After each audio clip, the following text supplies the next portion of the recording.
হযরত ইদ্রিস নবীর জীবনী পড়েছিলাম তাফসিরে। খুব শখের নবী ছিলেন আল্লাহ। আজরাইল ফেরেশতা একবার ডাক দিয়ে বলেছে, মাবুদ, আমি তোমার নবী ইদ্রিসের সাথে বন্ধুত্ব করতে চাই। ঠিক আছে, যাও। এসে তিনি ডাক দিলেন, নবী ইদ্রিস, আমি এসেছি আপনার সাথে বন্ধুত্ব করার জন্য। আমি কিন্তু সাধারণ না, আমি অসাধারণ ফেরেশতা আজরাইল, আমি জান কবজ করি। হযরতে আজরাইল কথাগুলো শোনার বলার পরেই নবী ইদ্রিস বললেন, ঠিক আছে, আমি রাজি আছি, কিন্তু আমার শর্ত আছে কয়েকটা। আপনি যদি মানতে পারেন তাহলে আপনার সাথে আমি বন্ধুত্ব করতে পারি। তাহলে যে বন্ধু, এই শব্দটা অনেক গুরুত্বপূর্ণ। পৃথিবীতে সবচাইতে মানুষের জীবনে প্রভাব পড়ে হয় বন্ধুর নয় বান্ধবীর। এই কথা বুঝতেছে? সবচাইতে বেশি প্রভাব পড়ে, মানুষ নষ্ট হয় ভালো হয় কার প্রভাবে? এই জন্য বন্ধু নির্বাচনের ক্ষেত্রে খুব সতর্ক থাকা দরকার। মান আলমার ও মান আহাব্বা, যার সাথে বন্ধুত্ব করবেন কিয়ামতে আল্লাহ তার সাথে তাকে তুলবেন। এই জন্য আমার মানুষের সাথে চলাফেরা বন্ধুত্ব করা ঠিক না, যে লোকটার কাজ কারবার ভালো না। হযরতে আজরাইল আলাইহিস সালাম বললেন, ঠিক আছে, বলেন আপনার শর্ত কি? নবী ইদ্রিস বলেছেন, এক নম্বরে আমি জানি আপনি মানুষের জান কবজ করেন। আমি আল্লাহর বক্তব্য জানি যে পৃথিবীর সব মিথ্যা হলেও মরণের যন্ত্রণা মিথ্যা না। আপনি আমাকে এখন মেরে ফেলেন, জান কবজের যে কষ্ট এটা আমি একটু দেখতে চাই, আমার শখ এইটা। এটা কি? আমি বললাম না ক্লাস চলছে, 1 2 ছেলে মেয়েরা যেভাবে জবাব দেবে এভাবে জবাব দেবে। এটা আমার শখ। কি? আমি শখ করে মরতে চাই, যে কেমন লাগে আমি দেখি। ঠিক আছে। 2 নাম্বার শর্ত আমার, জাহান্নামে মানুষকে আল্লাহ নাকি কষ্ট দেয়, এটা আমি শুনেছি। কিভাবে মানুষ জাহান্নামে কষ্ট পায়? লা ইয়ামুতু ফিহা ওয়া লা ইয়াহইয়া। ওখানে গেলে মানুষ মরবেও না, বাঁচবেও না। আপনি আমার একটু জাহান্নাম দেখাবেন, আবার বের করে দেবেন, একেবারে আমি থাকতে চাই না। 3 নাম্বার শর্ত আমার, আমি জান্নাত দেখতে চাই। জান্নাতে বিশাল নাজ নিয়ামত আল্লাহ সাজিয়ে রেখেছেন, তাজরি মিন তাহতিহাল আনহার, এর তলদেশ দিয়ে নদী আর নহর প্রবাহমান থাকবে। কিভাবে থাকবে আমি ওইটা দেখব। হযরতে আজরাইল আল্লাহকে বললেন, আল্লাহ, গিয়েছিলাম তো নবী মনে করে ভালো জায়গায়, কিন্তু তো ভেজাল, মরিয়ে দেখতে চাই। আল্লাহ পাক বলেন, আজরাইল, আমার বান্দা যখন আকাঙ্ক্ষা করেছে, তার শখ যখন, ঠিক আছে, তার 3টা শর্ত পূরণ করো। তিনি তাকে মেরে ফেললেন। মরণের যন্ত্রণা যে কেমন তিনি টের পেলেন, আবার জীবন দিয়ে দিলেন। ডাক দিয়ে বলে, ঠিক আছে, বলে, হ্যাঁ আমি পেয়েছি। তাফসীরের ভাষায় আমি দেখেছি হযরতে ইদ্রিস শখ করে মৃত্যুবরণ করেছিলেন। তার এই শখের মৃত্যুতে কেমন কষ্ট হয়েছিল জানো? জীবিত ছাগলকে জিন্দা অবস্থায় চামড়া ছিলে লবণ দিলে যেমন কষ্ট হয়, তাও তো শখ করে মারা গেছে, যে আমি দেখতে চাই কেমন লাগে। উনি শখের মৃত্যুতে যদি এই কষ্ট পায়, আমরা যারা মরতে চাই না, আমাদের কোনো কষ্ট নেই। আজাত সাকারাতুল মাউত বিল হক যালিকা মা কুনতা মিনহু তাহিদ। সূরা কফের ভেতর আল্লাহ জানিয়েছেন, পৃথিবীর সব মিথ্যা হতে পারে, মরণের যন্ত্রণা কিন্তু মিথ্যা না।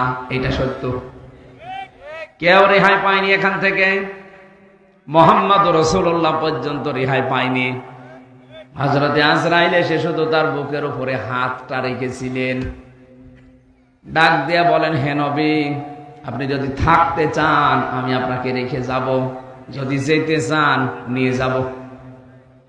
আমাকে আল্লাহ দায়িত্ব যেই দিন দিয়েছে, ওই দিন থেকে আজকের এই দিন পর্যন্ত পৃথিবীর কোন সৃষ্টির কাছে আমি অনুমতি নেইনি, আমার লাগেও না।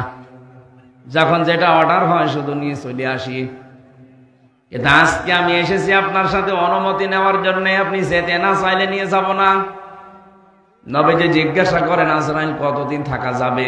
যতদিন ইচ্ছা আপনার, তারপরে মরা লাগবে। তারপরে মরা লাগবে, এইটাই ফাইনাল। কুল্লু নাফসিন যায়িকাতুল মাউত সুম্মা ইলাইনা তুরজাউন। প্রত্যেকের একদিন মরা লাগবে, সবাইকে আল্লাহর কাছে ফিরে যাওয়া লাগবে। নবীজি ডাক দিয়ে বলেন, আজরাইল মরা যখন লাগবে তখন আমি আর নশ্বর দুনিয়ায় থাকতে চাই না, নিয়ে চলো আমার বন্ধুর কাছে। আমি হাদিস পড়েছি নবীজির মৃত্যুর, এই হাদিসটা ইন্তেকালের হাদিস। সাহাবী বর্ণনা করেন, নবীজি নিজে জানিয়েছেন, সাহাবী দুনিয়ার মানুষকে জানাবা আজরাইল কিন্তু শুধু আমার হাত বুকের উপরে দিয়েছিল। আমি বলেছিলাম, আজরাইল কি করো? উহুদ পাহাড় মনে হচ্ছে বুকের উপরে দিলে। ফেরেশতা বলে, হে রাসূল, আমি হাত দিয়েছি শুধুমাত্র, আমি জানি আল্লাহর পরে আপনার স্থান। দুনিয়াতে এত আসানের সাথে কারো জান আমি কবজ করেছি বলে আমার মনে হয় না। বিশ্বনবী বলেন, আজরাইল হাত সরাও, আমি আর সহ্য করতে পারি না। এটাই যদি তোমার হয় আসানি মৃত্যু, তাহলে তোমার আযাবের মৃত্যু কোনটা? বলে একটু শুরু করি তাহলে। নবীজি ওই দিন বলেছেন, আজরাইল যত কষ্ট দেওয়া যায় মৃত্যুর আমাকে দিয়ে দাও, আমার এতিম উম্মতকে তুমি এইভাবে কষ্ট দিও না। গোপন কথা, হযরতে আজরাইল ওই দিন তিনি বলে ফেলেছিলেন, হে রাসূল, আপনার উম্মতদেরকে আপনি শেষ কথাটা জানিয়ে যান। এই মানুষগুলো যদি 5 ওয়াক্ত ফরজ নামাজ আদায়ের পরে আয়াতুল কুরসির 10টা ক্ষমতার কথা আল্লাহ দিয়েছেন। কয়টা? 10টা ক্ষমতার কথা আল্লাহ এর ভেতরে দিয়েছেন। কোন উম্মত যদি আয়াতুল কুরসির ওই 10টা ক্ষমতার কথা বিশ্বাস করে ফরজ নামাজের পরে 5 বার পড়তে পারে, আল্লাহ তাকে জান কবজের জন্য আমারে পাঠালে এর চাইতে আসানে আমি জান কবজ কর। প্রশ্ন পেলাম কি? হযরতে আজরাইল আসবে, জানও কবজ করবে, কিন্তু আয়াতুল কুরসি যদি ফরজ নামাজের পরে কেউ একবার করে পড়ে, 5 ওয়াক্ত নামাজে 5 বার, আমরা যেভাবে পড়ছি এইভাবে না, এর ভেতরে 10টা ক্ষমতা কুদরতের কথা আছে। কয়টা? এগুলো আপনাকে আগে জানা লাগবে, বিশ্বাস করা লাগবে, এবং প্র্যাকটিক্যাল লাইফে দেখানো লাগবে যে হ্যাঁ আমি মানি। ঝড় আসলে আপনি উল্টিয়ে যাবেন, ওর নাম পড়া না। কথা বুঝতেছেন না? আপনি বোঝেননি, আন্দাজে চিল্লিয়েছে। আজরাইলের শর্ত ছিল কি? আপনার উম্মতদেরকে বলেন, তারা যদি আয়াতুল কুরসির ভেতরে আল্লাহর যে 10টা ক্ষমতার কথা আছে, আল্লাহর যে 10টা পাওয়ার, শক্তি, কুদরতের কথা আল্লাহ দিয়েছেন, এটা যারা 5 ওয়াক্ত ফরজ নামাজের পরে পড়বে, শুধু পড়বে না, বিশ্বাস করবে এবং তাদের জীবনে তারা দেখাবে, তাদের জান কবজ হবে এমন অবস্থায় মনে হয় মায়ের স্তনে মুখ লাগিয়ে ঘুমিয়ে পড়েছে। তাহলে আমরা যদি আমলটা শুরু করতে পারি, অন্তত মরণের যন্ত্রণা থেকে আমরা রেহাই পেয়ে যাব। নাকি? সমস্যা হয়ে দাঁড়িয়েছে যে 10টা বিষয়। আমার তো যতটুকু বাস্তবতা আমি দেখতেছি, এদেশে 10টা না, একটাও আমরা মানি না। তাহলে আয়াতুল কুরসি কিয়ামত পর্যন্ত পড়ি আপনি কি করবেন? আজরাইলের হাত থেকে যদি মরণের যন্ত্রণা থেকে বাঁচতে হয়, আয়াতুল কুরসি পড়া লাগবে ঠিক, কিন্তু ওই 10টা বিশ্বাস করি। প্রথম নাম্বারে, আল্লাহু লা ইলাহা ইল্লা হুয়াল হাইয়ুল কাইয়্যুম। আল্লাহ পাক এখানে তার প্রথম ক্ষমতার কথা দিয়েছেন, আল্লাহু লা ইলাহা। এই যে ইলাহ, পুরা কোরআন শরীফের ভেতরে একটা ভয়ঙ্কর শব্দ ইলাহ শব্দটা আমরা অনেকেই শুনেছি, কিন্তু বাস্তবে আমাদের অনেকের মেলে না। ইলাহ শব্দের 4টা অর্থ হয়। ইলার প্রথম অর্থ, ইলা মানে আইনদাতা। ইলা মানে, একটু আস্তে বলেন, আপনি নিরপেক্ষ দৃষ্টি দিয়ে বলেন তো, আপনি কি সত্যি আল্লাহর আইনের পক্ষের লোক? না। হয়তো নামাজ যেটা আল্লাহর আইন ওইটা আপনি পড়তে রাজি আছেন, রোজা আল্লাহর আইন আপনি পড়তে রাজি আছেন, আল্লাহর আইন দিয়ে যে চুরি করলে হাত কেটে দেওয়া যায়, মানুষ হত্যা করলে তাকে হত্যা করা লাগে, এটা শুনলে আপনার যেন কেমন লাগে? আপনি আল্লাহর আইনের পক্ষের লোক না। আমি কথা বোঝাতে পারিনি।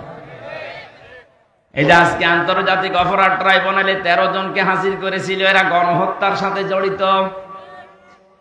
আপনি যদি এখন দেখেন মানুষ হত্যা করলে তাকে হত্যা করা লাগবে, এই আইনটা হামজা বানিয়েছে। আরো আসতে বলেন কে? সূরা বাকারা 178 নম্বর আয়াত, ইয়া আইয়ুহাল্লাযীনা আমানু কুতিবা আলাইকুমুল কিসাসু ফিল ক্বাতলা আল হুররু বিল হুররি ওয়াল উনসা বিল উনসা। এই পৃথিবীতে আমি ঈমানদার যারা তাদের উপরে লিখে দিলাম, দুনিয়াতে যদি কেউ কাউকে হত্যা করে তার কিসাসের বিধান, তাকেও হত্যা করা লাগবে। এই যে 3732 জন মানুষ জুলাই আগস্টের 5 তারিখের আগ পর্যন্ত হত্যা হয়েছে বাংলাদেশে, এটা এখন প্রমাণিত। হত্যা যদি হয় অবশ্যই কেউ না কেউ করেছে। কথা বলেন না কেন? যারাই জড়িত আছে সে যেই হোক, এই আয়াত অনুযায়ী তার বিচারের পক্ষে আপনাকে থাকা লাগবে না। এখন আপনি যদি বলেন না এটা বর্বর আইন, এটা একটা কথা হইলো, মরে নাই গেছে ওরা যাক, আবার ভালো মানুষও মেরে ফেলবেন। আপনি কি আল্লাহর চাইতে বেশি মায়া দেখাচ্ছেন ওরে? যিনি বানিয়েছে তার চাইতে আপনার মায়া বেশি? এ দুনিয়াকে শান্ত করার জন্য, পৃথিবীকে যদি ভারসাম্য পূর্ণ করতে চান, এই বিধানটা কায়েম করাই লাগবে, নাই তো বিনা কারণে মানুষ হত্যা আপনি বন্ধ করতে পারবেন না। আল্লাহ বুঝে শুনে আইন দিয়েছেন, জানে মানুষের দুর্বলতা কোথায়।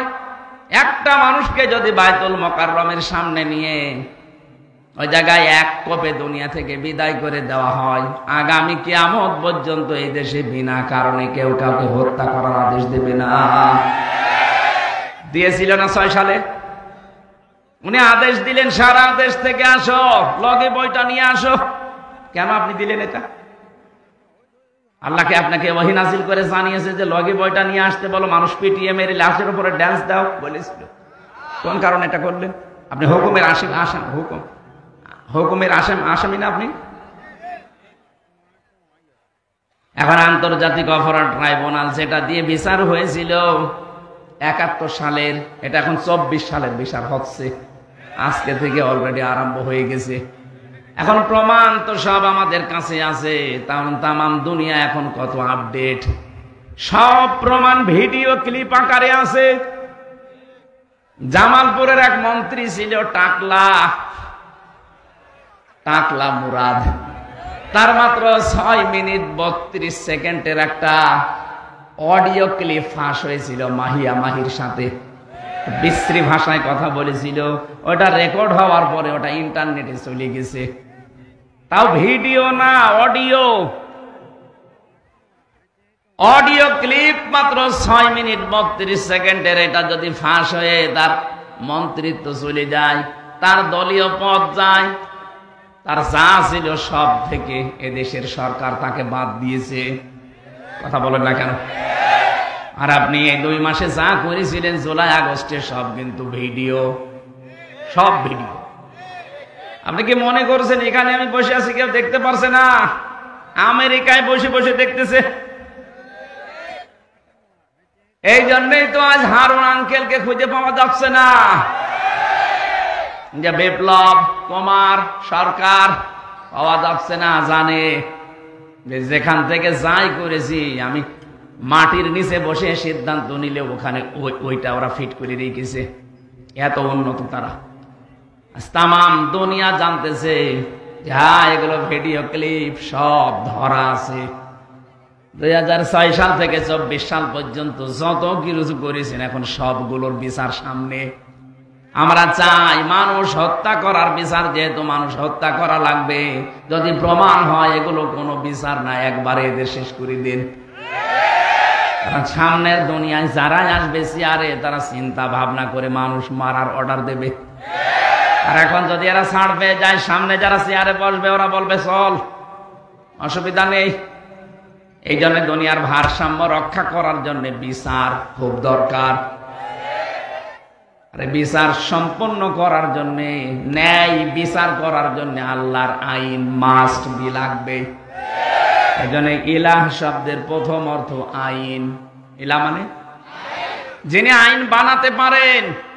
আলা লাহুল খালক ওয়াল আমর তাবারাকাল্লাহু রাব্বুল আলামিন। বলেন আল্লাহু আকবার। আল্লাহ পাক বলেন আমি বানিয়েছি দুনিয়া, কারো সাহায্য আমার লাগেনি, আমি বানিয়েছি। আলা লাহুল খালক ওয়াল আমর, দুনিয়া আমি বানিয়েছি, এখানে আইনও চলবে আমি আল্লাহর। এখন এই যে বিচার আরম্ভ হয়ে গেছে, চলছে। এই কয়েক বছরে 15.5 বছরে যে বিচার আমরা দেখলাম, দেখে অনেকেই খুশি ছিল। হ্যাঁ ঠিক আছে, ওরা অপরাধী, ওদের বিচার করেন। আরে ওটা 50 বছর আগে, আর আপনাকে এবার টাটকা অপরাধী। ওরা তো 71 সালে 50 বছর পার হয়ে গেছে, আর আপনারটা মাত্র 2-3 মাস আগের। তাহলে বিচার আরো কত তাড়াতাড়ি হওয়া দরকার। সত্যি যদি বিচার যেভাবে হচ্ছে হবেও, আমি আশা করছি হবেও, যদি হয়ে যায় এই দেশ দেখবেন ঠান্ডা হয়ে যাবে। এই বিশ্বাস নিয়ে আপনাকে আয়াতুল কুরসি পড়া লাগবে যে আমি আল্লাহর আইনের পক্ষের লোক। কেউ হত্যা করেছে, তাকে মেরে ফেলা লাগবে, কোনো মায়া মহব্বত এখানে নেই। কেউ চুরি করেছে, তার হাত কেটে দেওয়া লাগবে, এইটাই বিধান। এখন যদি বলেন হ্যাঁ একটা জীবিত মানুষের হাত কেটে দেবে, একটা কথা হইল, আপনি আল্লাহর চাইতে বেশি বোঝেন। আমার এই রিমান্ডে যারা নিয়েছিল, ওই অফিসার গুলো ওই মাটির নিচে আয়না ঘরের ভেতরে, ওরা মাঝে মাঝে এমন কথা বলতো, মনে হচ্ছে যে আল্লাহর চাইতে বেশি বোঝে। আল্লাহরও ভুল ধরত না, এটা ঠিক হয়নি আল্লাহ। আমি বাকিগুলো নাই বললাম না, ওইটা বলা আমার উদ্দেশ্য না। আমি শিক্ষা দিচ্ছিলাম ইলাহ মানে আইনদাতা। আল্লাহ কি আইনদাতা না? বলেন বলেন।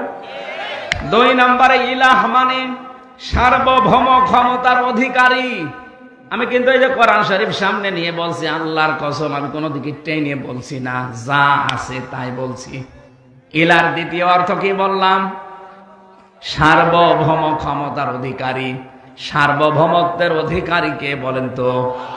এটা আল্লাহ বারবার কোরআনে দিয়েছেন, লিল্লাহি মুলকুস সামাওয়াতি ওয়াল আরদ ওয়া হুয়া আলা কুল্লি শাইইন কাদির। আল্লাহ পাক বলেন এই যে আকাশ জমিনের যে সার্বভৌম ক্ষমতা, মুলকিয়াতের মালিক দুনিয়ার কেউ না, এটা আমি আল্লাহ নিজে। সত্য কথা বলছি আমি, কোরআন একেবারে হাতে নিয়ে আপনি কি মনে করবেন আমি জানি না। বাংলাদেশ জামাত ইসলামী তার নিবন্ধন হারিয়েছে শুধু এই কথাটা তাদের এই সংবিধানে লেখা থাকার কারণে। ওরা যদি বলতো না সার্বভৌম ক্ষমতার অধিকারী আল্লাহ না জনগণ, ওদের জীবনও নিবন্ধন কেড়ে নিতে পারতো না। কারণ এই দেশে যারাই বলে সার্বভৌম ক্ষমতার অধিকারী, ক্ষমতার উৎস জনগণ, তাদের নিবন্ধন সব ঠিক আছে, তাদের তা কেড়ে নেওয়ার কোনো বুদ্ধি নেই। কিন্তু যারা বলে না আমরা জনগণকে ক্ষমতার উৎস মানি না, ক্ষমতার উৎস একচ্ছত্র মালিকানা আল্লাহর, এই জন্য এটা বাদ দিয়ে দিয়েছিল। পরবর্তীতে এখন আবার ফেরত দিয়ে দিয়েছে। কারণ ৯৬% মুসলমান এখানে বাস করে, এখানে বেশি এড়ি তেড়ি করে টিকে থাকা যাবে না। যা করা লাগবে এদের মাথায় কাঁঠাল ভেঙে করা লাগবে।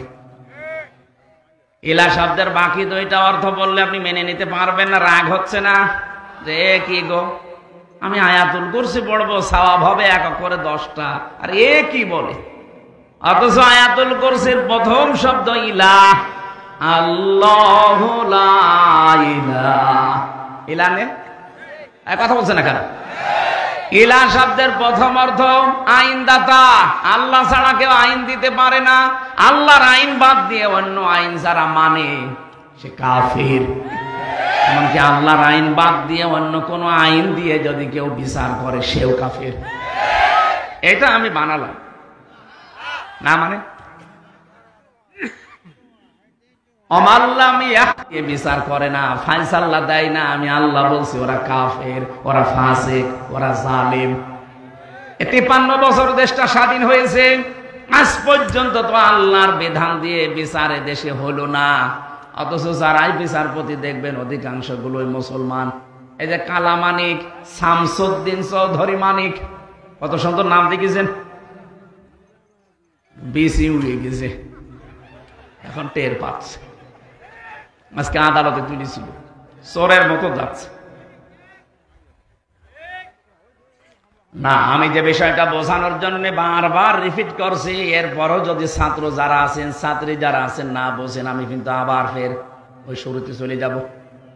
আপনি আয়াতুল কুরসি পড়ে জীবনে আজরাইলের হাত থেকে বেঁচে থাকতে চান, আজরাইল যেন কষ্ট না দেয়। মায়ের স্তনে মুখ লাগানো অবস্থায় মানুষ যেমন ঘুমিয়ে পড়ে, আপনি ওইভাবে ঘুমিয়ে পড়তে চান, তাহলে আয়াতুল কুরসির কয়টা ক্ষমতা বিশ্বাস করে আয়াতুল কুরসি পড়া লাগবে? আরো জোরে। যে দুইটা বললাম এই দুইটাই আছে আপনার নেই। কি পড়ছেন আপনি আয়াতুল কুরসি? একটা অক্ষরে 10টা নেকি হয়, ঠিক আছে। নেকি যদি ধরে রাখার যন্ত্র না থাকে, মাছ আপনি এমন পাত্রে রাখেন যে পাত্রের নিচ বলেন থাকবে কিয়ামত পর্যন্ত মাছ। এজন্য নেকির কাজ যা করেন করেন, কিন্তু এটা যেন ভালো হয়। আল্লাযী খালাকাল মাউতা ওয়াল হায়াতা লিয়াবলুয়াকুম আইয়ুকুম আহসানু আমালা। আল্লাহ আকসারু আমালা দেয়নি যে বেশি বেশি কাজ করো, আমি বেশি কাজ চাই না, আকসারু না, আহসান। আমি কাজটা চাই ভালো, কাজ অল্প হোক কিন্তু কাজ যেন ভালো হয়। এই যে যারা দাঁড়িয়ে আছেন, এ মানুষগুলো যদি ওই জায়গায় বসে পড়তেন, এ পরিবেশটা আরো সুন্দর দেখা যেত, কাজটা আরো ভালো হতো। কিছু মানুষের জন্য হয়তো অসুন্দর লাগছে, তারপরও জায়গা আছে, হয়তো ওদের বসার জায়গায় উপরে কিছু নেই, এই জন্য বসতে চাচ্ছে না, দাঁড়িয়ে থাকে, কিন্তু অ্যাক্টিভ ভাবে শোনা লাগবে। আমি আজরাইলের কথা বলছিলাম। হযরতে আজরাইলের যে গোপন তথ্যটা তিনি ফাঁস করে দিলেন, উম্মতি মুহাম্মদীরা যদি আয়াতুল কুরসি এইভাবে পড়তে পারে, তাকে মরণের সময় কোনো কষ্ট দেওয়া হবে না। আমি সহ যারা এসেছি আজকে দিকে এভাবে পড়তে পারবো না। ক্ষমতার উৎস জনগণ। বলেন বলেন, আপনি কোন কারণে আল্লাহু আকবার বলেন? আল্লাহু আকবার মানে আল্লাহ সবার উপরে। এ কথা আরবিতে বললে আপনার কাছে রাজনীতি মনে হয় না, এ কথা আরবি দিয়ে নামাজ পড়লে আপনার নামাজ হয়। অথচ এইটা আমরা সংবিধানে লিখতে চাই, অনেকে এখনো মতামত দিচ্ছে না। যারা মতামত দেয় না তারাও মুসলমান। হ্যাঁ মুসলমান, তারা বলছেন না এদেশে হিন্দু নেই, খ্রিস্টান নেই, বৌদ্ধ নেই, তাদের উপরে একটা অবিচার হয়ে যাবে। আরে শয়তান, এদেশে 96% মুসলমান। কত? মাত্র 4% আছে অন্যান্য জাতির লোকেরা। 96% মানুষ যেখানে আল্লাহ একজন আছে, আল্লাহ সবকিছুর উপরে ক্ষমতাবান, এটা বিশ্বাস করে না, করে না? সেখানে আপনার দুর্বিসন্ধি হবে, মানে বৈষম্য হবে। কোন কারণে? ওই মানুষগুলোর ভেতরে আল্লাহ একজন আছে, বিশ্বাস আছে, কিন্তু প্রকাশ করতে পারে না। আপনি হিন্দুকে একবার ঘরের ভেতরে নিয়ে আচ্ছা করে পিটাবেন আর বলবেন সত্যি করে বল তোকে বাঁচাতে কে পারে। ও জীবনেও হরি, দুর্গা, হবলের নাম বলবে না, ও বলবে আল্লাহ একজন আছে। আমি নিজে পরীক্ষিত। যখন বরিশালে পড়তাম চরমনাই, ওই সময় মাঝে মাঝে নৌকায় যেতাম, তখন ব্রিজ ছিল না। নৌকায় ওঠার পরে দেখি ঝড় উঠেছে। আমরা যারা মুসলমান বলছি লা ইলাহা ইল্লাল্লাহ, হিন্দু দাদা আর দাদি দুইজনেই বলছে লা ইলাহা ইল্লাল্লাহ। কি গো, চেহারা দেখে মনে হচ্ছে অন্য ধর্মের। কালেমা পড়েন মানে মুসলমান হয়েছেন? বলছে না, কালেমা পড়েন। আমারে বলছে যে ঝড় উঠেছে এ ঝড়ে কালী দুর্গার কাজ না, এ আল্লাহ লাগবে। ওরাও জানে দুনিয়াতে কঠিন বিপদে পড়লে মানুষ হিসাবে আমরা যে মানবীয় গুণাগুণ নিয়ে বড় হচ্ছি, আমাদের ভেতরে একটা দুর্বলতা আছে, অস্থিরতা আছে। আজকের তেলাওয়াত কিন্তু আয়াতের 3 আয়াত আগে আছে, ইন্নাল ইনসানা খুলিকা হালুআ ইযা মাসসাহুশ শাররু জাযুআ ওয়া ইযা মাসসাহুল খায়রু মানুআ। অবশ্যই আমি মানুষকে অস্থির করে বানিয়েছি, বিপদে পড়লে হায় হতাশ করে, হতাশা ঘিরে ধরে, ও মনে হয় আর মনে হয় সূর্য উঠবে না। কোনো কিছু যদি পাই, আমার নিয়ামত কল্যাণ কিছু পেলেই তখন কৃপণ হয়ে যায়। এগুলো মানুষের স্বভাব। এই জন্য কঠিন বিপদে পড়লে হিন্দু বলেন, খ্রিস্টান বলেন, বৌদ্ধ বলেন, সবাই মনে হয় উপরওয়ালা একজন আছে। জেল থেকে বের হওয়ার আগে এবং জেল থেকে বের হওয়ার পরে 3টা বছর বাদ দিলে আমি বহু দেশে আমার এই ছোট্ট জীবনে গিয়েছি। কতগুলো দেশ আমি ভ্রমণ করে দেখেছি। খ্রিস্টানদের সাথে, ইহুদিদের সাথে, বৌদ্ধদের সাথে আমি মিশে দেখেছি। আর হিন্দুদের সাথে তো পাশের রাষ্ট্রে গেলেই দেখা হয়। যত জায়গায় ওদের সাথে ট্রেনে, বাসে, প্লেনে চড়াচড়ি করে, ওদের সাথে ঘোরাফেরা করে দেখেছি। হ্যাঁ, ওই মানুষগুলোর ভেতরে এই বিশ্বাস আছে যে আল্লাহ একজন আছে।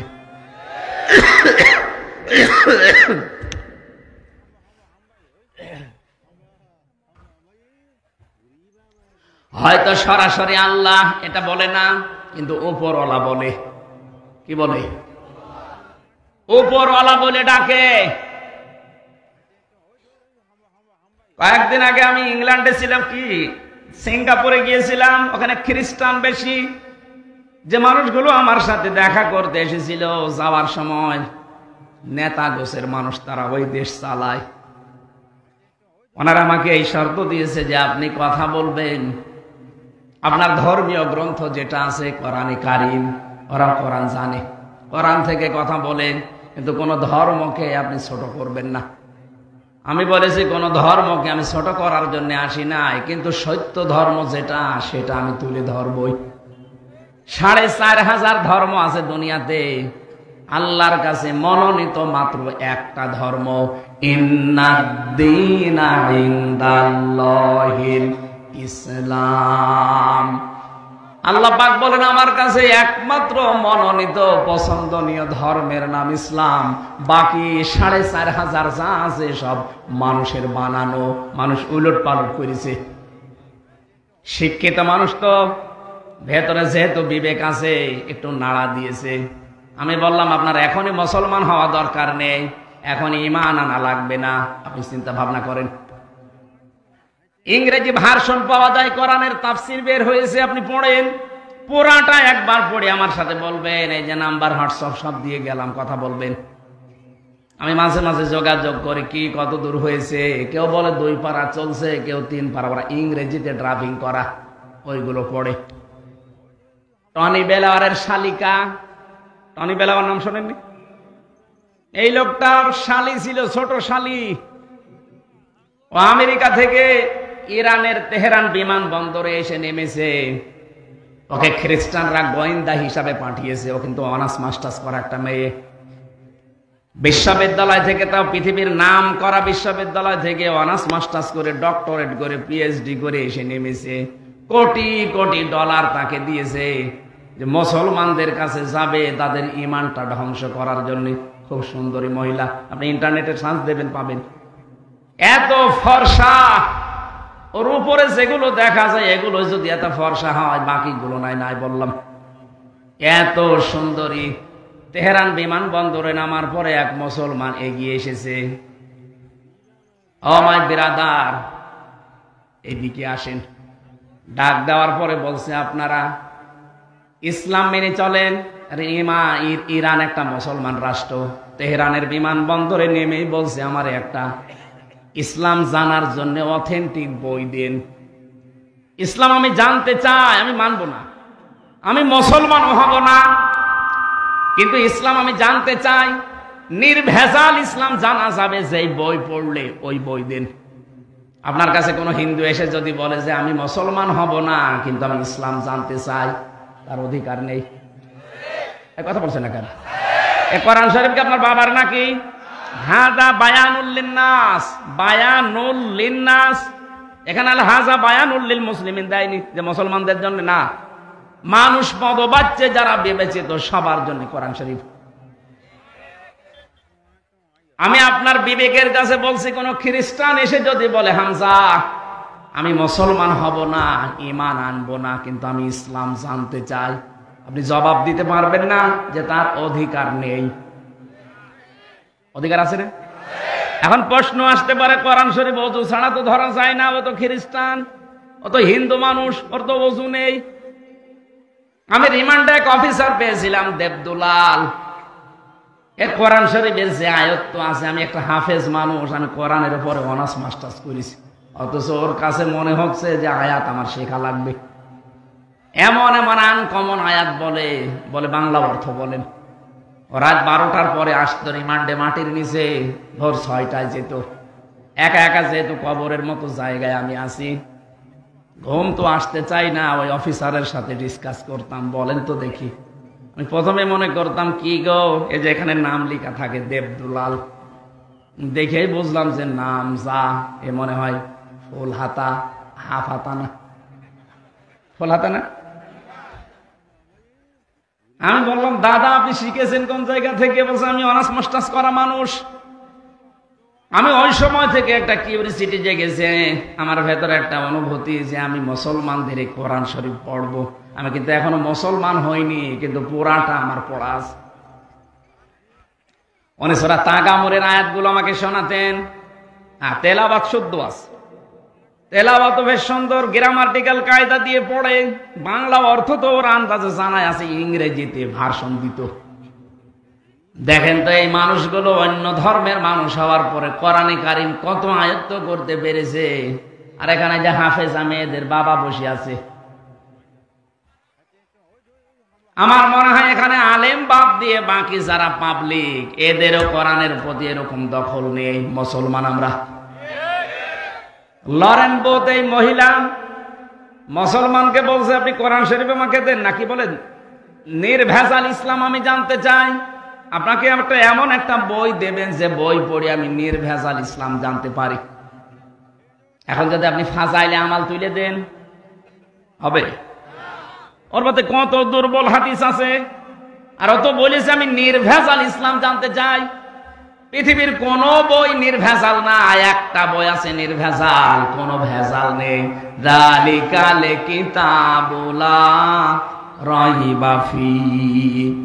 মুসলমান তাকে কোরআন শরীফ দিয়েছে, শুধু না তাফসীর দিয়েছে, এই নেন, এটা পড়লে আপনি নির্ভেজাল ইসলাম জানতে পারবেন। উনি বলছে আমি 3 বছর লন্ডনে ছিলাম, ইরানে ছিলাম, 3টা বছর পড়া কোরআন শরীফ আমি আনাকুম জানাকুম পড়ি নাই, পড়ার মতো পড়েছি। প্রতিটি শব্দের অর্থ আমার একটা না একাধিক অর্থ আমার আয়ত্তে আছে। এই যে গিরিশচন্দ্র সেনের নাম শুনেছি, উনি নাকি কোরআন শরীফ প্রথম বাংলা করেছে, না ওনার আগেও 2 জন করেছিল, নইমুদ্দিন আর বসমিয়া, এই 2 জন মিলে আগে করেছে আংশিক, আর পূর্ণাঙ্গ কোরআন বাংলায় অনুবাদ করে দেখিয়েছে নরসিংদীর এই গিরিশচন্দ্র সেন। কোরআনের তাফসীর করতে হলে এক একটি শব্দের একাধিক অর্থ আপনার জানা থাকা লাগবে। আমি কোরআনের ছাত্র, সারাটা জীবন আমার এই 33 বছর বয়সের, আমার মনে হয় 22 বছরই কোরআনের উপর চলছে। এরপরও আমার যা ধারণা, আমার যা বিশ্বাস, আমাকে যদি বলেন কোরআন শরীফের প্রতিটি শব্দের অর্থ বলেন না, আমার মনে নেই, আমার আবার দেখা লাগবে।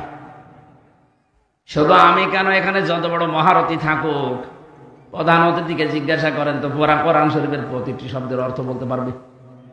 কেউ পারবে না। অথচ হিন্দু মানুষ,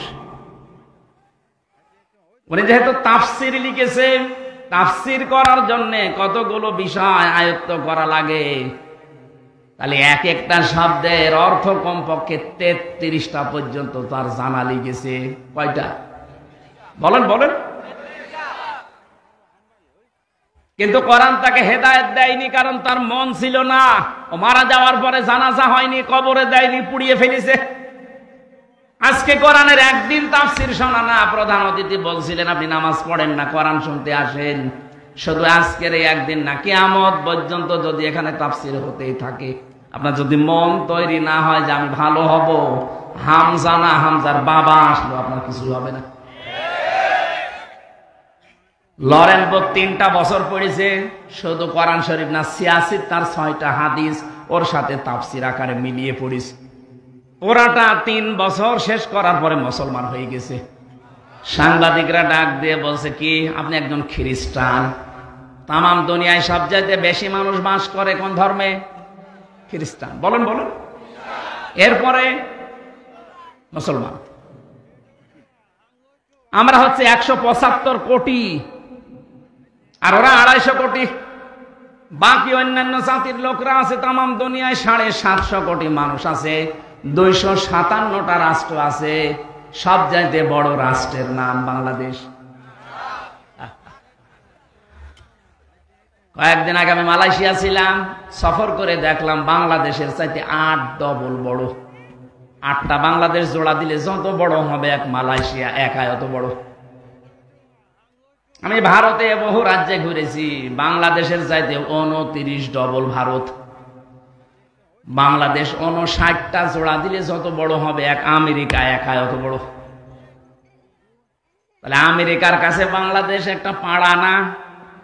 59টা বাংলাদেশ জোড়া দিলে যত বড় হয় আমেরিকা একাই অত বড়।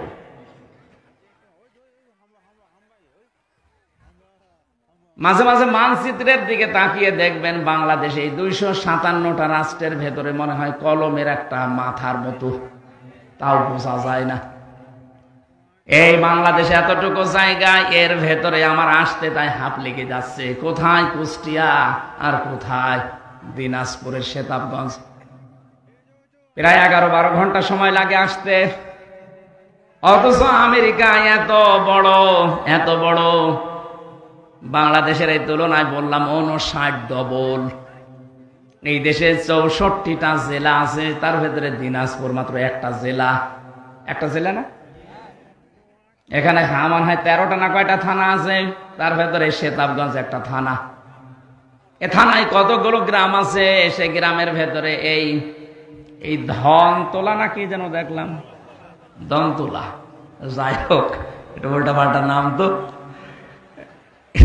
একটা গ্রাম, গ্রামে কত জায়গা দেখছেন না? কত শত শত বিঘা জমি পড়ে আছে, তার ভেতরে এইটা একটা জায়গা। এই জায়গায় কত হাজার হাজার মানুষ, তার ভেতরে আপনি একজন। আপনি বলেন তো বাংলাদেশের তুলনায় আপনি কি? কিছুই না। বাংলাদেশের তুলনায় যদি বলেন কিছুই না, তাহলে ভারতের তুলনায় আরো কিছু না। আমেরিকার তুলনায় আপনাকে তো খুঁজেই পাওয়া যাবে না। এখন প্রশ্ন আসতে পারে, আল্লাহকে আমার দিকেও দৃষ্টি দিয়েছে? হ্যাঁ। বিশাল সমুদ্রের নিচে যে পাথর আছে, পাথরের উপরে কালো পিপিলিকা হেঁটে যায়, ওই পিপিলিকার পায়ের আওয়াজ পর্যন্ত আল্লাহ আরশে বসে শুনতে পায়। এই আমার আল্লাহ। লরেন বোথের কথা বলছিলাম এই জন্যে, মেয়েটা পড়ার পরে মুসলমান হয়ে সাংবাদিকরা বলছে আপনি খ্রিস্টান, বেশি মানুষ খ্রিস্টান ধর্মে, আপনি খ্রিস্টান থাকতে পারতেন, আর একটু ভালো খ্রিস্টান হবেন। আপনারা মুসলমান হয়ে গেলেন মানে? লরেন বোথ বলেছে, দেখো আমি এসেছিলাম ভুল ধরার জন্যে। পুরা কোরআন আমি আনাকুম জানাকুম তানাকুম পড়ি নাই, পড়েছি একেবারে বুঝে বুঝে। 3 বছর সময় লাগিয়ে পুরাটা আমি শেষ করেছি কয়েকবার। আমি 51 জায়গায় লাল দাগ দিয়েছিলাম যে ভুল পাওয়া গেছে। মুসলমানরা বলে লা রাইবা ফি, কোনো ভুল নেই। আমি তো পেয়েছি 53 জায়গায় ভুল পেয়েছি। কি করলেন? বলে শেষ নাম্বার জায়গায় যে দেখি যে আয়াতে ভুল ধরি, তার আগের আয়াতে পরের আয়াতে ওই জবাব আল্লাহ আগে দিয়ে দিয়েছে। শেষ পর্যন্ত আমার জীবনের ভুল ধরা পড়ে গেছে। আমি আর ওই লাইনে নেই। আমার বাপ দাদার ধর্ম ত্যাগ করে আমি কিন্তু যেমন তেমন মানুষের আত্মীয় না। লরেন বোথ টনি বেলাওয়ারের শালিকা, আমেরিকার সাবেক প্রেসিডেন্ট।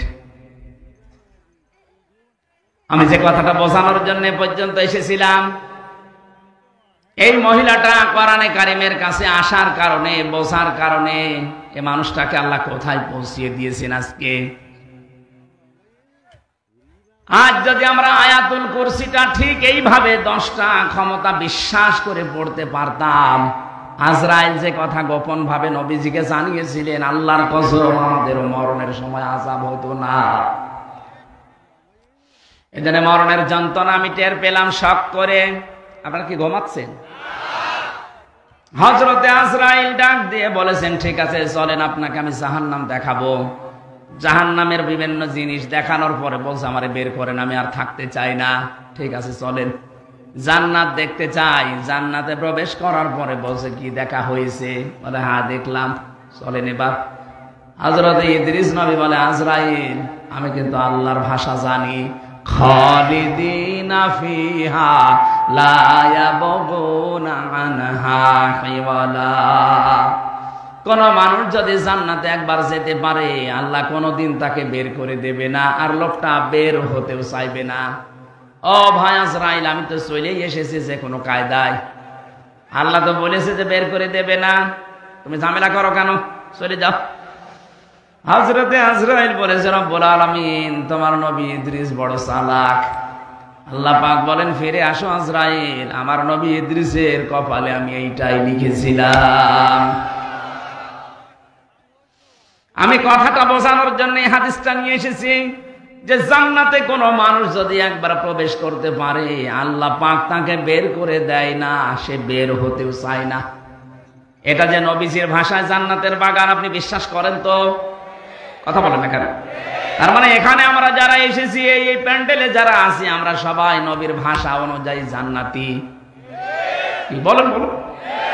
আল্লাহ আমাদেরকে বের করে দেবে না, আর আমরা বের হতে। এখন দেখেন কোনটা চলে যাচ্ছে। যেইটা যাবে বুঝবেন ওর জান্নাত ভালো লাগছে না। অন্তত আল্লাহ ধারণ করে এ পর্যন্ত যখন বসিয়েছেন, তাফসীরুল কোরআন মাহফিল আপনি লিখে দিয়েছেন, তেলাওয়াতকৃত আয়াত থেকে আমরা তাফসীর আকারে কথা বলতে চাই। আমা তাওফীকি ইল্লা বিল্লাহ। সুবহানাল্লাহ। পানি নেই?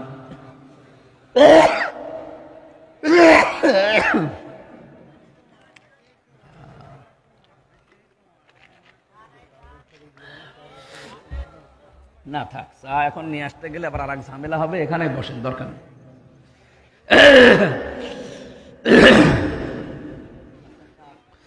সুবহানাল্লাহ আলহামদুলিল্লাহ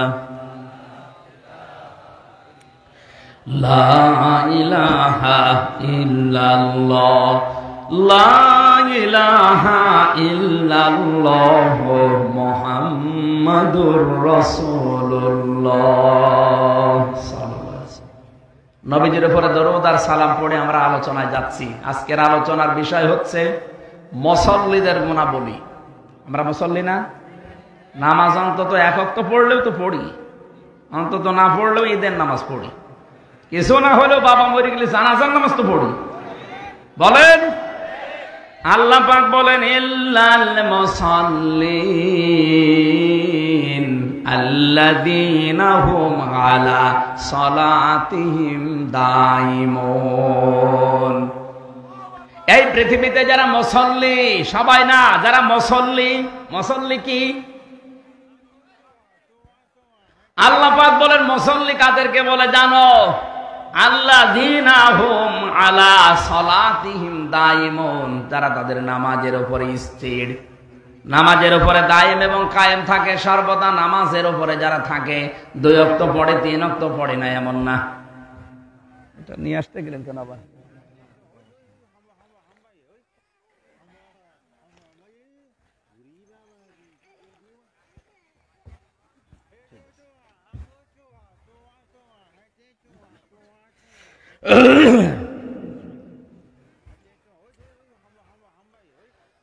মুসল্লিদের গুণাবলী বলতে গিয়ে ইবনে কাসিরের তাফসিরে আমি আয়াত পড়তে গিয়ে দেখলাম আল্লাহ পাকের কাছে সবচাইতে বেশি প্রিয় ওই কাজটা, যে কাজটা ধারাবাহিকভাবে করা হয়।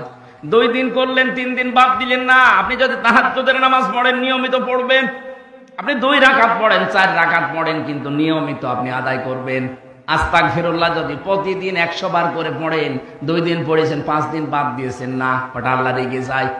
আপনি যখন নিয়মিত করবেন ওই কাজটা, আল্লাহর আরশ আপনার উপরে খুশি হয়ে যাবে। আমি কয়েকটা আমলের কথা এখন বলছি, নারী এবং পুরুষ সবার জন্য প্রযোজ্য। সব সময় অজু থাক আর না থাক, শরীর পাক থাক আর না থাক, সব সময় মুখে জারি রাখবেন আস্তাগফিরুল্লাহ ওয়া আতুবু ইলাইহি, আস্তাগফিরুল্লাহ ওয়া আতুবু ইলাইহি। যদি এটা বেশি বড় হয়ে যায় শুধু বলবেন ইগফিরলি অথবা আস্তাগফিরুল্লাহ। এটা পড়লে মানুষের মনের ভেতরে যে অশান্তি আছে আল্লাহ বলেন আমি নিজে ওইটা দূর করে দেই। আর একটা আমলের কথা বলছে, বিপদ আপদে মুসিবতে সব সময় লেগে আছে, যদি পারো তো পক্ষে দরুদ শরীফ পড়ার চেষ্টা করবেন। আল্লাহুম্মা সাল্লি আলা মুহাম্মাদ এতটুকু পড়েন, অথবা সাল্লাল্লাহু আলাইহি ওয়াসাল্লাম, আল্লাহুম্মা সাল্লি আলা মুহাম্মাদ ওয়া আলিহি ওয়া আসহাবিহি ওয়া বারিক ওয়া সাল্লিম। এরপর আরো দুইটা আমল আছে, নবীজি বলেন কেউ যদি এটা সব সময় বলে হাসবুনাল্লাহু ওয়া নি'মাল ওয়াকিল, নি'মাল মাওলা ওয়া নি'মান নাসির। আর ইউনূস নবী বিপদে পড়ে যে দোয়া পড়েছিলেন ওইটাও পড়তে পারেন, লা ইলাহা ইল্লা আনতা সুবহানাকা ইন্নী কুনতু মিনাজ জালিমিন। কয়টা বললাম মনে আছে আপনাদের? 1 নম্বরে আস্তাগফিরুল্লাহ, 2 নম্বরে দরুদ শরীফ, 3 নম্বরে আপনি সব সময় চলতে ফিরতে হাসবুনাল্লাহ অথবা লা হাওলা ওয়ালা কুওয়াতা ইল্লা বিল্লাহ এ পর্যন্ত সব সময় যদি মনের ভেতরে মুখের ভেতরে জারি থাকে, কঠিন বিপদ আকস্মিক অ্যাক্সিডেন্ট থেকে আল্লাহ বাঁচিয়ে দেবে। যারা মুসল্লি তাদের কিছু গুনাহ আল্লাহ এবার দিচ্ছেন, শোনেন। আল্লাহ পাক বলেন আল্লাহ ওয়াল্লাযীনা ফি আমওয়ালিহিম হাক্কুম মালুম লিস-সাইলি ওয়াল মাহরুম ওয়াল্লাযীনা ইউসাদ্দিকুনা বিয়াউমিদ্দিন। যারা মুসল্লি হবে এই মানুষগুলো সত্যিকার অর্থে যদি নামাজি হয়, মাল সম্পদের প্রতি তাদের মহব্বত আস্তে আস্তে কমতে থাকবে, কারণ তাদের মালের ভেতরে সম্পদের ভেতরে অনেকের হক লুকিয়ে আছে। যারা প্রার্থী, যারা ফকির, যারা মিসকিন, যারা অসহায়, যারা বঞ্চিত, তাদেরকে সেই মাল থেকে সে দিয়ে তাদের অভাব সে দূর করে দেবে। এরকম নামাজি দেশে আছে ছিলেন। নবীজির কাছে এক ভিক্ষুক এসে বলে, হে রাসূল আমি আজ কয়েকদিন যাবত কিছু খাইনি, দয়া করে আমার কিছু খাবার দিন। নবীজি বললেন আমার অবস্থা সেরকম ভালো না, তুমি আমার জামাই ওসমানের কাছে যাও। হযরত ওসমানের কাছে বাড়িতে গেলেন। বাড়িতে যেই তিনি লক্ষ্য করলেন হযরত ওসমান বাড়ির ভেতরে চেঁচামেচি করছে। কি হয়েছে? উনি মাগরিবের আগে ওনার স্ত্রী বাতি ধরিয়েছে, ল্যাম্পো বাতি বলে না, ওই বাতি জ্ঞানজাম করছে, বাড়িতে স্ত্রীকে গরম দিচ্ছে। ওই এত তাড়াতাড়ি বাতি ধরানো দরকার কি? এখনো তো সন্ধ্যা লাগেনি। এই সাইল এই ভিক্ষুক চিন্তা করছে আল্লাহ নবীজি কার কাছে পাঠালো, আমার চাইতে বড় কিপটা। মাগরিবের একটু আগে বাতি ধরিয়েছে, তাই যদি বউকে গরম দেয় এ আমারে দান করবে। বিশ্বাস হয়নি, চলে গেছে। নবীজি বললেন কিছু দিয়েছে? বলে হুজুর কার কাছে পাঠাইলেন? এটা আমার চাইতে বড় ফকির। নবীজি বললেন তুমি বোঝো না, যাও, আবার যাও। বাড়িতে এসেছে, পরের দিন আসার পরে দেখে রোদে তিনি তোলা শুকাতে দিয়েছেন, তোলাগুলো শুকাচ্ছেন রোদে, তোলা উড়িয়ে যাচ্ছে, একটা একটা করে তোলা ধরে নিয়ে এসে আবার রেখে দিচ্ছে। আল্লাহ কার কাছে নবীজি পাঠানো মনে হয় না জেনে পাঠিয়েছে। একটা তোলা উড়ে যায়, তাই যদি নিয়ে এসে রেখে দেয় তা আমারেও কয় টাকা দেবে? বিশ্বাস হয়নি, ফেরত গেছে। ডাক দিয়ে বলে নবী দরকার হয় আপনি কিছু দেন, নাই তো ওর কাছে পাঠাবেন না। ঠিক আছে, তুমি আজকে শেষ কত যাও। আজকে এসেছে, তাকিয়ে দেখছে উঠানের উপরে রোদে গুড় শুকাতে দিয়েছে, গুড় মিষ্টি জাতীয় জিনিস। পিপিলিকা নিয়ে যাচ্ছে, পিঁপড়ার মুখ থেকে ধরে ধরে খুলে নিয়ে আবার রাইগায় রেখে দিচ্ছে। লোকটা দৃশ্য থেকে বলছে আল্লাহ না, আমি চাবো না, এর কাছে চাবো আমি অপমান হব। নবীজির কাছে গিয়ে বলছে হুজুর আপনি হয় কিছু দেন, নাই তো বলে দেন যে আমি পারবো না, আপনি ওই লোকের কাছে পাঠাবেন না। বিশ্ব নবী বলেন আজকে শেষবারের মতো যাও। আজকে এসেছে, ওনার একটা উঠের চালান ছিল, বাইরের দেশ থেকে ব্যবসায়ী উঠের চালান প্রায় 100টা উট আসছিল। সাহস করে এবার নবীজির কথায় বিশ্বাস করে তিনি চাইলেন, বলে আল্লাহর নবী আমাকে পাঠিয়েছে, আপনি দয়া করে আমার কিছু দান করেন, আমি ক্ষুধার্ত। হযরত ওসমান বলেন ঠিক আছে, এখনো তো কাছে সেরকম কিছু নেই, ওই যে ব্যবসার মাল আসতেছে, ওই যে উট ভর্তি মাল আসতেছে, যে উট তোমার পছন্দ হয় উটটা নিয়ে চলে যাও। লোকটা বলছে আল্লাহ এ কি আর কি করছে। ছেলেটা পিপিলিকার মুখ থেকে গুড় কেড়ে নিতে পারে, তুলা উড়ে গেলে তুলা আবার নিয়ে এসে রেখে দেয়, সন্ধ্যার আগে বাতি ধরালে বউকে গরম দেয়, আরে বলছে উট ভর্তি মাল আমার নিয়ে চলে যাও। না, আপনি সত্যি করে বলেন তো, আপনি কি আমার সাথে ঠাট্টা করেন কেন? আমি কিন্তু 3 দিন এসেছি আপনার বাড়িতে, আজকে দিয়ে 4 দিন আসলাম, 3 দিনের যে আচরণ দেখলাম আজকের সাথে মিলছে না। সত্যি করে বলেন আপনি কি করেন? হযরত ওসমান বলে দেখো আল্লাহর বান্দা, প্রথম দিন এসে তুমি দেখেছি আমি গরম দিয়েছি স্ত্রীকে, এমনি না। আমি জানি পৃথিবীতে আল্লাহ পাক শুধু অপচয়কারীকে শয়তানের ভাই বলে আখ্যা দিয়েছে। ইন্নাল মুবাদ্দিরিনা কানু ইখওয়ানা শায়াতিন, দুনিয়ায় যারা অপচয় করে এরা কিন্তু শয়তানের ভাই। পৃথিবীর কোন অপরাধ করলে শয়তানের ভাই, এ কথা কোরআনে আমি পাইনি। এই একটা আয়াত সূরা বনী ইসরাঈলে আছে, যারা অপচয় করে ওরা আর মানুষ থাকে না, ওরা শয়তানের ভাই হয়ে যায়। মাগরিবের আগে আমার স্ত্রী লম্পবা বাতি ধরিয়েছে, কোন কারণে যে অপচয় করবে এটা তো আমি মেনে নিতে পারি না, এই কারণে তাকে গরম দিয়েছিলাম শিক্ষা দেওয়ার জন্য। দ্বিতীয় দিন যে তোলা উড়ে যাচ্ছিল, তোলা আসলে আমার ছিল না, আমার কাছে আমার বন্ধু রেখেছিল আমানত, নষ্ট হয়ে যাচ্ছিল, আমি শোকাতে দিয়েছিলাম।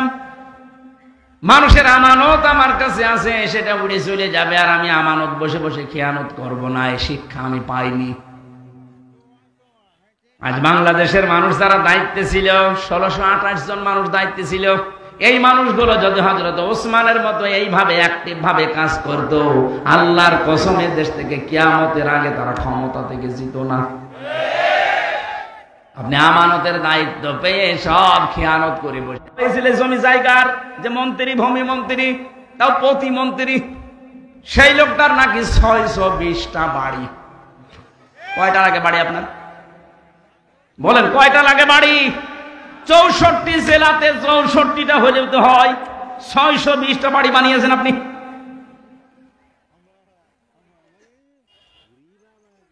আমানতের যারা খেয়ানত করে ওরা আর মানুষ থাকে না, ওরা মুনাফিক হয়ে যায়। আমি মুনাফিক হয়ে যাব আমি ওসমান, কোন কারণে? এই কারণে আমি বন্ধুর ওই তোলা উড়ে যাচ্ছিল বাতাসে ধরে এনে রেখে দিয়েছি যেন খেয়ানত না হয়। তৃতীয় দিন তুমি দেখেছো আমাকে গোড় আমি পিপিলিকার মুখ থেকে কেড়ে নিয়েছি, এই গোড়টা আমার না, এটা আমানতের গোড়, আমার কাছে রেখে গিয়েছিল। আমি ধনী মানুষ, আমার বাড়িতে জায়গা আছে, এখানে যেহেতু নষ্ট হয়ে যাচ্ছিল এই জন্য রোদে শুকাতে দিয়েছিলাম। পিপিলিকা নিয়ে যাবে আমানতের জিনিস, তার মানে বাংলাদেশে যত মানুষ দায়িত্বে ছিল এই দেশটা তাদের কাছে আমানত ছিল। কথা বলে না কেন? জনগণের এই সম্পদগুলো সব দ্বারা যদি এইভাবে পাহারা দিতে পারতো, আমরা ঋণের এই বোঝা নিয়ে এখন বেঁচে থাকতাম না। কোটি কোটি টাকা পাচার করে করে দেশটা ফোকলা বানিয়ে দিয়েছে। এখন এই দেশে কেউ জন্ম নিলে তার মাথার উপরে 1 লাখ টাকা ঋণ। টের পাচ্ছেন? তাহলে আপনি যে আমার ওট ভর্তি করায় জিনিস দিয়ে দিচ্ছেন না, এটা আমার আখেরাত তৈরি হচ্ছে। আলতাফ সাহেব যে মাদ্রাসা বানিয়ে দিয়েছে প্রায় 18 লক্ষের উপরে খরচ করে, জমি জায়গা দিয়ে বিল্ডিং বানিয়ে। আমার মহাতামিম না কে যেন বলছিল প্রায় 16 থেকে 18 লাখ টাকা খরচ। ওনার জীবনে আর যা করেছে সবগুলোর হিসাব দেওয়া লাগবে। কোরআনে কারিমের প্রচারের জন্য 18 লক্ষ টাকা কিয়ামতে আল্লাহ ওনার হিসাবের বাইরে রাখবে।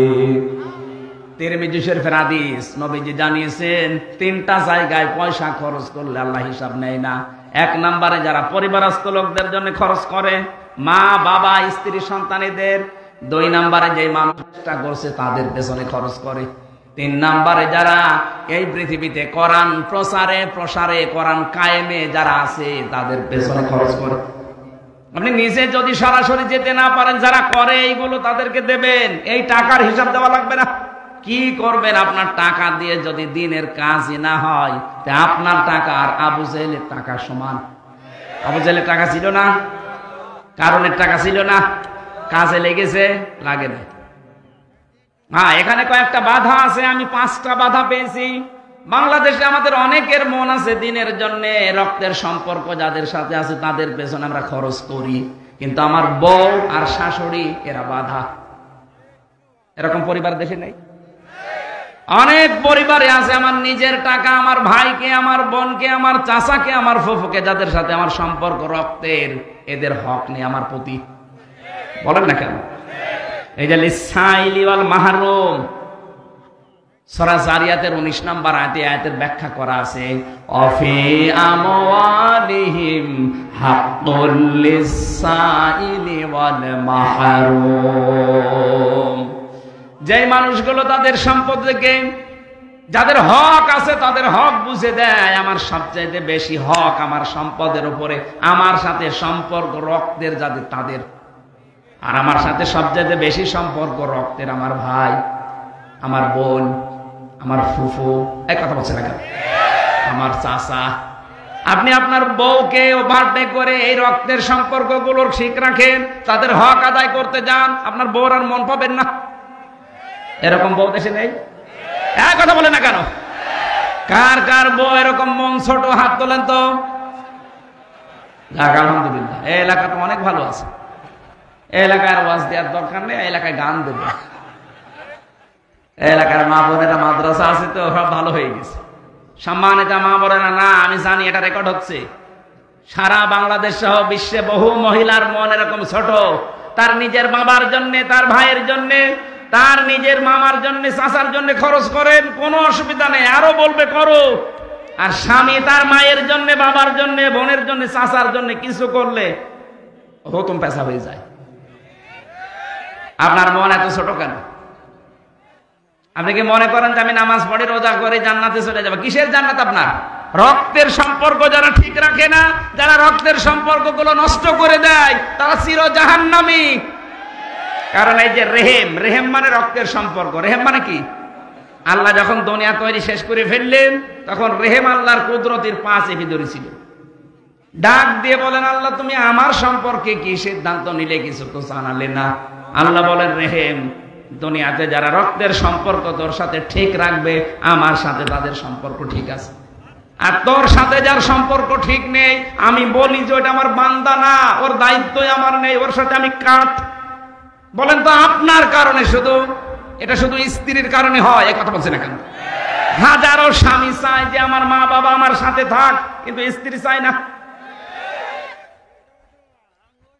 কোরআনের আয়াতের ভেতরে আমি তাফসিরে ইবনে কাসিরে লক্ষ লক্ষ ব্যাখ্যা পেয়েছি। আমি বেশিরভাগ কথা রাত 10টা পর্যন্ত বলি। ডাক্তার আমারে বলেছে রাত 10টার পরে ঘুমিয়ে পড়বেন। আজকে 11টা বেজে গেছে, যেহেতু মাগরিবের পর একটু ঘুমিয়েছিলাম, এই কারণে আমি 1 ঘন্টা বেশি পড়েছি। আগামীতে এর পরের আয়াত আল্লাযীনা হুম লিফুরুজিহিম, লজ্জাস্থানের আয়াত আছে, লজ্জাস্থান সম্পর্কিত কথাগুলো। এরপরে আর মাহফিল আছে এলাকায়? এই হারুন মাওলানা কই? আশপাশ যেখানে আছেন এরপরের থেকে কথা বলবো না। আমি 11টা বেজে গেছে, তার কথা বলি না। 10টার পরে আমার জেগে থাকা নিষেধ। আমার শরীরে জালেমরা যা দিয়েছে 3টা বছরে, আমি একদম শেষ হয়ে গেছি। আল্লাহুম্মা আমিন। মানাকা ইন্নী কুনতু মিনাজ জালিমিন। এই মোনাজাতটা বসে করবেন, বসেন। মোনাজাতের পরে আমার জেলখানায় লিখিত বই আছে, ওই যে সাদা গাড়ি আছে, ওখান থেকে নিয়ে নিজের বউকে মেয়েকে উপহার দেবেন। লা হাওলা ওয়ালা কুওয়াতা ইল্লা বিল্লাহিল আলিয়্যিল আযীম।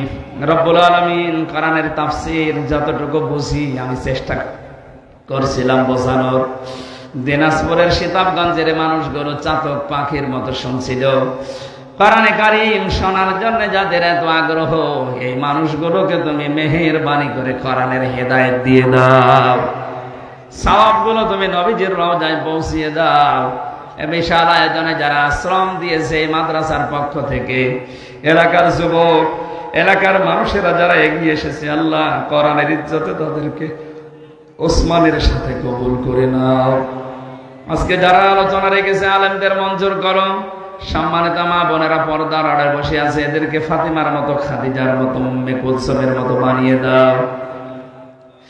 রব্বুল আলামিন আমাদের স্ত্রী সন্তান যেগুলো দিয়েছো এমন ভাবে তৈরি করে দাও। রব্বানা হাব লানা মিন আজওয়াজিনা ওয়া যুররিয়াতিনা কুররাতা আ'য়ুনিন ওয়াজআলনা লিল মুত্তাকিনা ইমামা।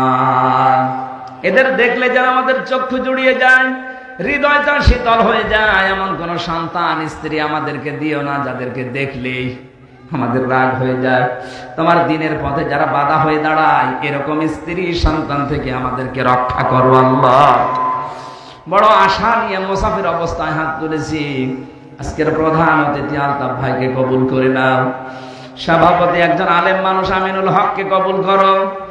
আল্লাহ তাআলা যত আলেম এখানে বসে আছে, মাওলানা হারুনুর রশিদ, মাওলানা হোসেন আহমেদ, হাফেজ শাহিনুর রহমান সহ, হাফেজ আবু বকর সিদ্দিক সহ, তানভীর ভাই সহ যত মানুষ আমরা হাত তুলেছি, আমাদের হাতগুলো দরবারে ইলাহিতে কবুল করে নাও। যাই শুনলাম আজকে থেকে আমি সহ প্রত্যেকের জীবনে সেট করে দাও। এলাকায় মাটির নিচে যারা ঘুমিয়ে আছে কবরগুলো জান্নাত বানিয়ে দাও। এই মাদ্রাসার যত প্রয়োজন আছে তোমার বান্দা বান্দীদের দিল মন এই দিকে ঝুঁকিয়ে দাও।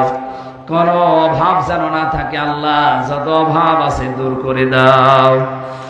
মিডিয়ার যে ভাইরা রাত দিন বাংলার বিভিন্ন প্রান্তে কষ্ট করে দিনের কথাগুলো ছড়িয়ে দিচ্ছে, এদের জীবন তুমি পরিষ্কার পরিচ্ছন্ন করে দাও, এদের জীবনের অভাব দূর করে দাও। এলা বহু কষ্ট স্বীকার করে তারা, এই রাত নেই দিন নেই, আজকে দিনাজপুরে, কালকে খুলনা, পরের দিন চট্টগ্রাম, তারা আমাদের সাথে সাথে যায়। এ মানুষগুলোর পরিবারের অভাব দূর করে দাও, এদের স্বভাবগুলো ভালো বানিয়ে দাও, এদের মা বাবাকে সুস্থ রাখো। শ্রদ্ধাভাজন বড় ভাই মাওলানা আব্দুল হাই সাইফুল্লাহ অসুস্থ হয়ে পড়ে আছে অ্যাক্সিডেন্ট করে, আল্লাহ শেফায়ে কামেলা আজেলা নসিব করে দাও। চর্ম চোখে বড় আশা জাগে দেখতে তোমার কালাম দিয়ে দেশটা চলছে। রব্বুল আলামিন কিচ্ছু চাই না জীবনে, চর্ম চোখে যেন দেখতে পারি তোমার কালাম দিয়ে দেশটা চলছে। এইটাই আমার জীবনের শেষ আশা, শেষ ভরসা। জীবনে কিছুই যদি তোমার ভালো না লাগে, আজকের এই দৃশ্য দেখে কোরআনে কারিমের হাতে এই দেশটা তুলে দাও। আল্লাহ গোনা থেকে বাঁচা তোমার রহমত ছাড়া সম্ভব না। মুসল্লিদের যে গুণাবলী তুমি বললে, এগুলো আমাদের 100 ভাগ আমল করার তৌফিক করে ঢুকিয়ে দাও। মাওলানা হোসেন ভাই তার বাবাকে হারিয়েছে, আমি তো আমার বাবা মা দুইটাই বেঁচে আছে, আমি জানি না। তার বাবাটা হারিয়েছে, তোমার ওই এতিম বান্দার হাতের দিকে তাকিয়ে বাবাকে মাফ করে দাও। সারাটা জীবন অপরাধ করেছে, হাত ওঠায় কথা বলবো ভয় করে, লজ্জা করে। গুনাহগুলো আজ গোপন করে রেখেছে, এই জন্য মানুষে কিছুই জানে না। অপরাধ গুলো যদি লেখা থাকতো শরীরে, মানুষ আমাদের কুকুরের মতো ঘৃণা করত।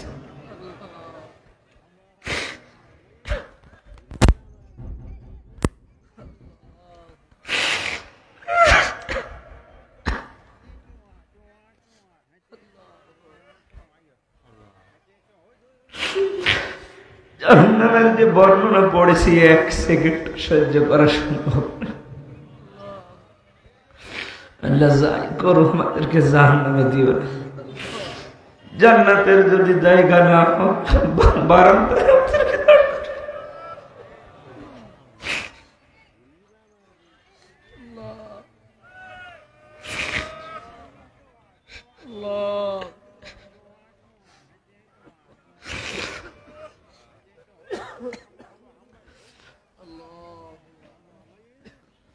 রব্বুল আলামিন বড় ভয় লাগে, নামের আগে আলেম লেখা আছে, নাজারে কিয়ামত কোটি কোটি মানুষের সামনে আবার অপমান করো কিনা।